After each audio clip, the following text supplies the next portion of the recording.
네, 안녕하십니까. 김한태의 뉴스 안테나 시작하겠습니다. 반갑습니다. 안녕하십니까. 대적가 더불어 포럼 대표 김한태입니다. 반갑습니다. 네.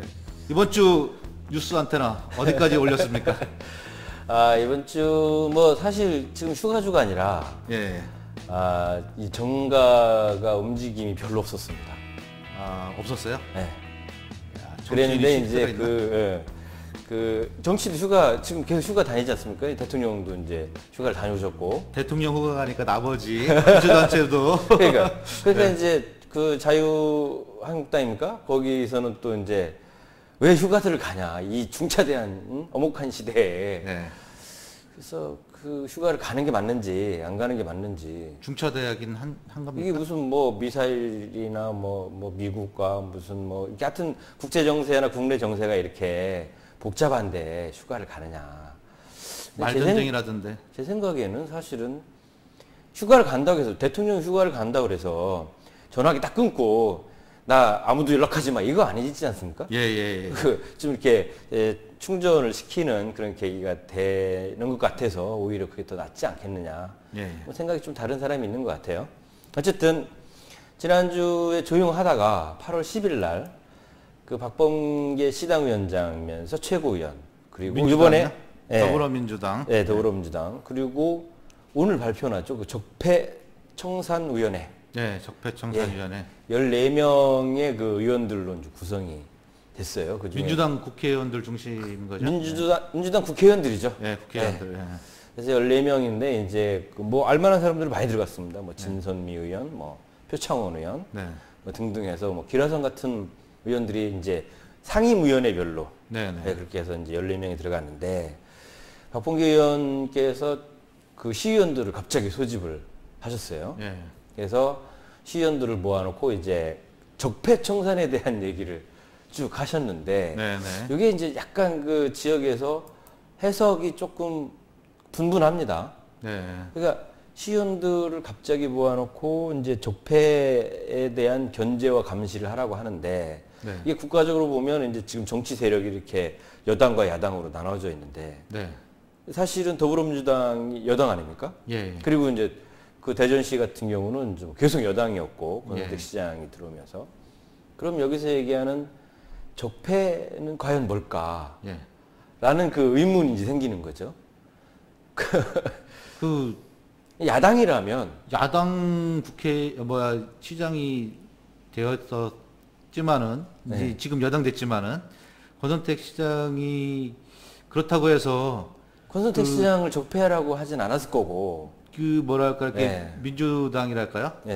진보적인 적폐를 해소한 적이 없고 여러 가지로 발목을 잡혀서 제대로 한 적이 없었기 때문에 그 전에 있었던 그런 것들이라고 하지 않을까요? 근데 이제 대화에 쭉 나왔던 그 내용의 스탠스를 보면 그런 것보다는 이제 그 시정 감시자로서 주도적인 역할을 해달라 이런 얘기였어요. 그동안 참고 참았다 하는 얘기 아닐까요? 그러니까 뭘 참았는지는 잘 모르겠는데 이제 그 시당위원장이시잖아요. 그래서 이제 당연히 구의원, 시의원들을 이제 소집을 해서 앞으로 어떻게 이제 시당 운영을 하겠다. 그리고 이제 국정 운영에 이제 아주 깊숙이 관여를 하고 계시기 때문에 국정 운영에 대해서 시정 혹은 구정에 대해서 어떤 가이드라인, 그런 것들을 설정을 해줄 수는 있지만 여기서 나온 이제 단어 자체가 적폐라는 단어가 나와서 조금 의아해했다. 근데 저희가 이렇게 하면서 권성택 시장님의 입장을 얘기해 줄 수 있는 시의원이나 관계자들을 지금 알아보고 있어요. 만만한 사람이 없어요. 그런가요? 참 이해가 좀 안 가는 상황들이 좀 있어요. 다음엔 그럼 뉴스 안테나를 제가 그럼 권성택 시장님을 대변하는. 그렇죠. 그런 걸 한번 좀 입장을 좀 들어봐야 되지 않을까 생각이 돼서. 알겠습니다. 근데 이제 여기서 나온 문제 중에 하나가 이제 지난주에 저희가 얘기했던 어린이 재활병원. 어린이 재활병원이 정말 그 대통령의 공약인데도 불구하고 이게 준비가 안 됐다. 대전시를 이제 뭐라고 했지 않습니까? 그 당신들 말이야 빨리 그 예산 신청하고 시 공무원들이 준비를 해야 되는데 준비가 안 됐다. 그렇죠. 그런 문제랑 이제 연관지어서 생각을 한다면 네. 시정과 국정 간의 공백이 혹시 있을 수 있으니 네. 시의원들이 그런 것들을 좀 잘 살펴서 좀 했으면 좋겠다. 이런 이제 해석이 이제 나오기도 하고, 혹은 이제 권순택 시장과 어떤 대척점이라기보다는 혹시나 하는 그런 어떤 문제 발생에 대한 그 사전 포석이 아닌가. 뭐 이런 그것보다는 또 문재인 대통령 정부가 문재인 정부가 들어서면서 국정과제라는 이런 것들을 제대로 하기 위해서 국민에게 도움이 될 수 있는 일들을 시당 차원에서 역할을 해야 된다. 뭐 이런 측면은 아니죠. 그렇죠. 그렇게 됐는데 이제는 좀 매월 한번 이제 그 정례적으로 회의를 하시겠다고 이렇게 얘기를 하셨고, 근데 이번 예를 들어서 그것이 이제 이제 우리 한 달에 한 번씩 이런 회의를 하자, 이런 안건이 나오면 그럼 다음 달 언제 모이자, 이렇게 해서 이제 순서가 진행이 되는 건데, 이거는 갑자기 이제 진행이 됐기 때문에 일부 의원은 아예 참석을 못했어요. 근데 갑자기를 강조하시는데 제가 볼 땐 갑자기가 아니고 그동안 고민이 있었는데 발표 시점을 제대로 잡지 못해서. 그래서 아니 이제 제 얘기가 아니고 그 언론들이 이제 왜 하필이면 요 시점에 이게 프레임인 거죠.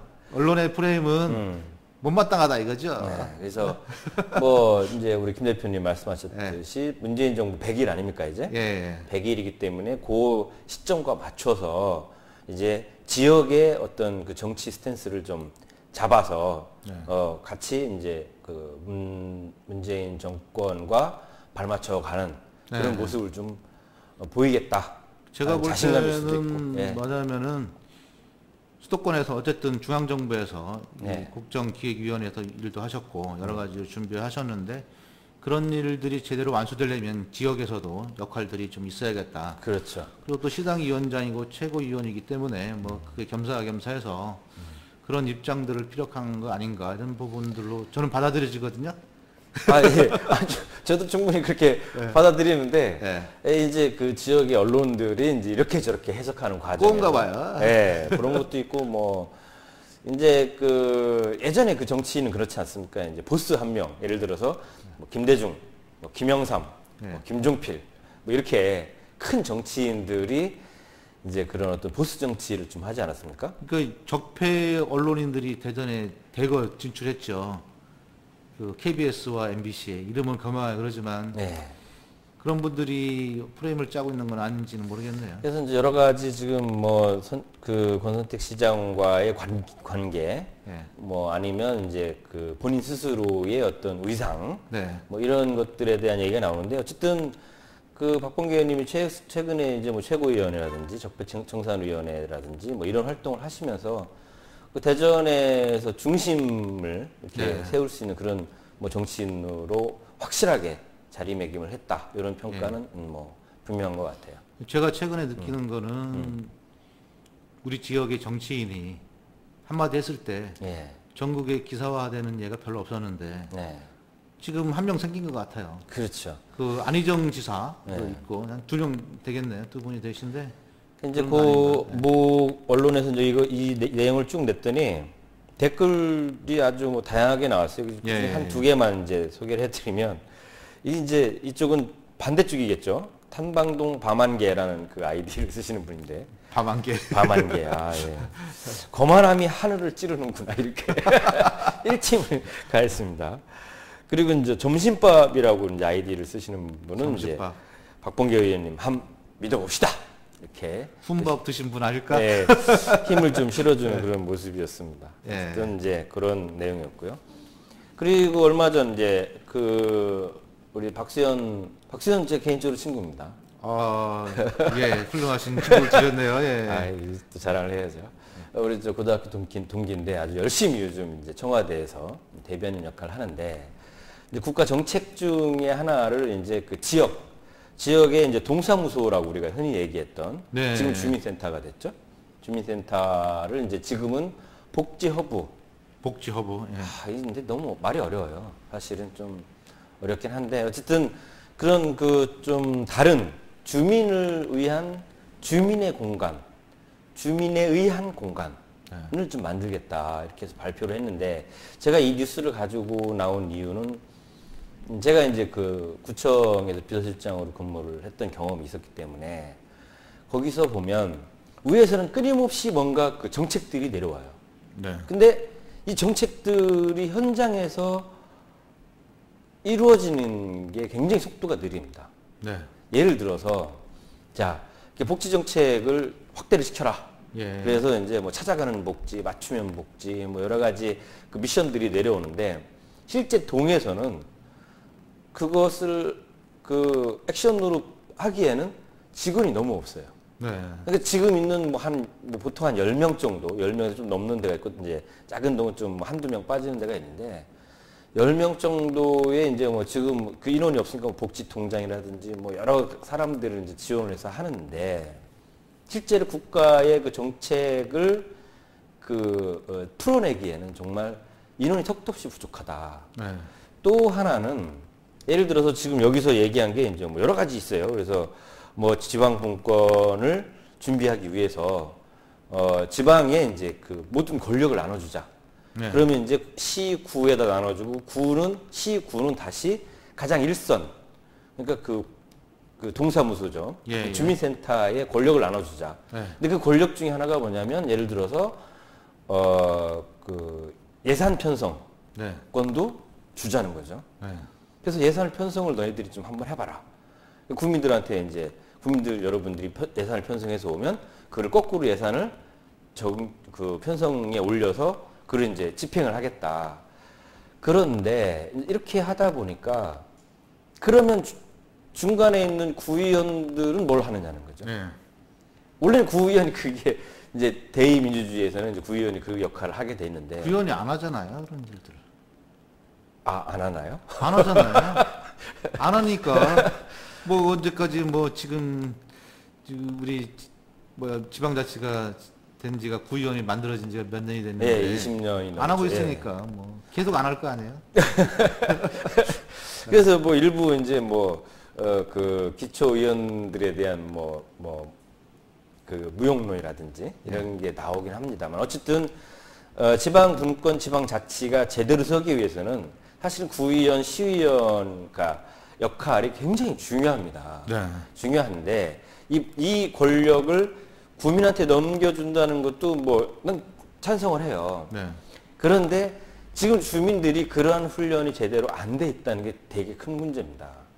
그래서 그 권력을 줄 대상이 그런 훈련이 안 돼 있으니 지금은 이제 예를 들어 유성구나 서구에서도 이제 그 주민 참여 예산제가 실행이 되고 있어요. 예. 근데 예를 들어 이런 겁니다. 그냥 그 예산을 서구 같은 경우는 23개 동, 우리 대덕구 같은 경우는 12개 동이니까 예를 들어서 대덕구 같은 경우 대덕구는 안 하고 하고 있는지 제가 잘 모르겠는데 어쨌든 서구에서는 23개 동에 이렇게 예산 편성을 이렇게 해줘요. 700, 1000 이렇게 이런 식으로. 그럼 그 안에서 본인들이 하고자 하는 그런 사업을 가지고 옵니다. 네. 그러니까 이게 결론적으로 얘기해서 그냥 동에서 하고자 했던 민원성 어떤 사업. 네. 아니면 그냥 그 몇 명 혹은 몇 단체가 할 수 있는 그러한 사업을 제출을 하면 거기에 그냥 예산 편성하는 정도. 네. 지금 정부에서 얘기하는 거는 굉장히 큽니다. 그림이 굉장히 커서 예를 들어서 각 마을마다 네. 각 마을마다 어떤 특징이 있는 마을을 만들어 주겠다.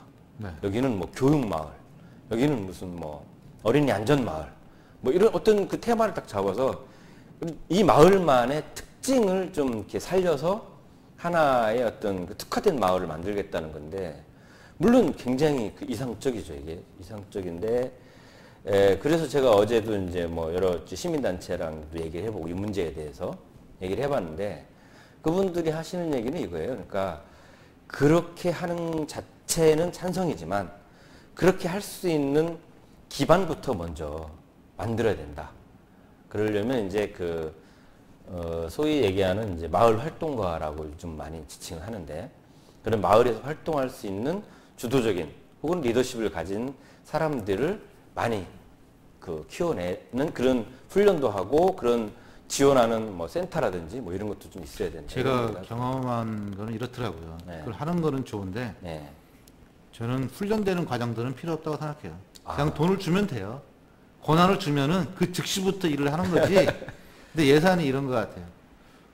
공무원들은 월급을 받고 일을 하는 거잖아요. 예. 주민들한테 줄 때는 쓰는 돈만 주지 그 사람이 그 일을 짜고 할 때 들어가는 비용들은 그렇죠. 어떻게 하느냐는 거예요. 그 사람들은 이제 그런 문제가 무료 봉사를 하라는 건데 시의원도 월급을 받고 하고 있고 구의원도 뭐 돈을 받고 있는데 나머지 공무원도 받고 있는데 그 일을 공짜로 하라는 얘기 아니에요? 그러면 그래서 이제 어제 그거는 좀 저는 이제 감론을박 중에 그 얘기가 나왔어요. 그래서 분명히 그 누군가 예를 들어서 지금 얘기하는 뭐 마을 활동가라든지 이런 사람들이 있으면 그분들한테도 분명히 최소한의 그런 비용이 지급이 돼야 된다. 활동비가 있어야 돼요. 그렇죠. 그런 얘기도 나왔어요. 그래서 그런 것들이 앞으로 어떻게 이제 구현이 될지는 모르겠지만 어쨌든 주민센터를 리모델링을 해서 주민들이 직접 뭐 쉼터로 쓰기도 하고 뭐 회의장으로 쓰기도 하고 또 요즘은 이제 뭐 체육시설이나 이런 것들이 많이 돼 있으니까 그런 장소로 쓰이는 어떤 공동체, 커뮤니티 공간으로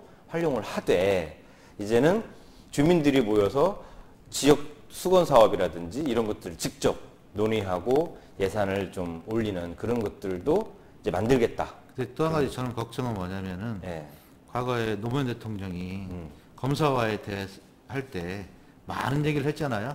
그래서 검사에 관여하지 않았어요. 국정원도 관여하지 않았고. 그런데 그 이후에 새로운 정부가 들어서면서 모든 일을 관여를 했고 줄을 다른 데로 섰다는 거예요. 근데 이런 형태도 주민들한테 돌려줬어요. 근데요, 보수적인 사람들이 훨씬 더 잘해요. 왜냐? 조직적으로. 그 사람들은 이익을 나눠 먹거든. 근데 진보적인 사람들이 이익을 나누지 먹지 말고 공동체를 위해서 해요. 그러면 조직적으로 안 돼요. 의견이 많아. 제가 볼 때는 그런 면에서 실패할 것 같아요. 이제 실패를 지금 실패할 것 같아요. 왜?